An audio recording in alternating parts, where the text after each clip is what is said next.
मति अति नीच ऊंची रुचि आछि, चाहि समय जग जुरहि ना छाछि। छमहि सज्जन मोरि डिढ़ाई, सुनहि बाल वचन मन लाई। मेरी बुद्धि को अनंत नीची और चाह बड़ी ऊंची है, परंतु जो अमृत पाने की है, पर जगत में मट्ठा भी नहीं मिलता। इसलिए सज्जन मेरी ढिढ़ाई और क्षमा करेंगे, और मेरे बालक जैसे वचनों को मन लगाकर सुनेंगे। जो बालक करि तो तिरिवाता, सुनहि मुदित मन प्युत अरु माता। हंसहि कुरुकुटिल कविचारी, जे पर दूषण विषण धारी।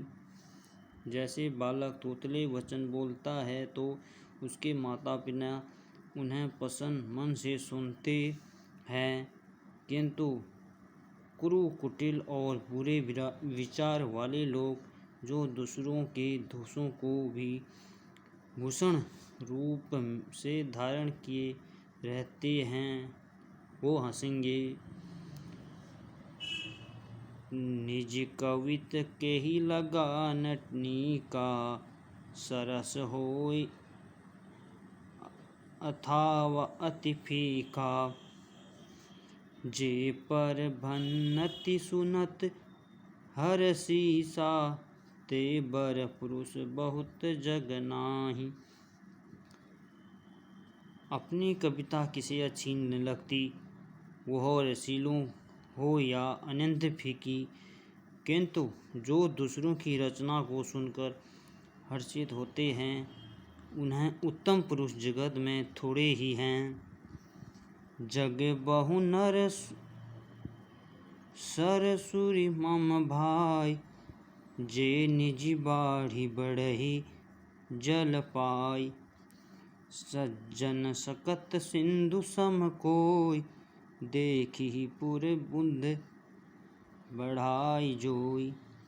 हे भाई, जगत में तालाब और नदियों के समान मनुष्य भी अधिक हैं, जो जल पाकर अपनी ही बाढ़ में बढ़ते हैं, अर्थात अपनी ही उत्पत्ति से प्रसन्न होते हैं। समुद्र सा तो कोई विराट ही सज्जन होता है, जो पूर्ण चंद्रमा को देखकर अर्थात दूसरों का उत्कर्ष बढ़ती देखकर उमर पड़ता है। भांग चोट अभिलाषु बड़ करऊं, इक विश्वास पैहि सुख। सुनि सुजन सब सकल खल करहिं उपहास।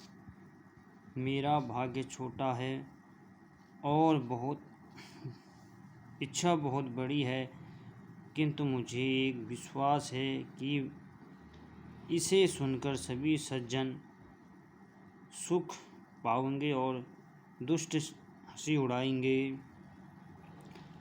खल परिहास होई हिति मोरा, काक कहीं ही कल कंठ कठोरा। हंसहि बक दादुर चातकहि, हंसहि मलिन खल विमल बातकहि। किंतु दुष्टों के हंसने से मेरा हित ही होगा।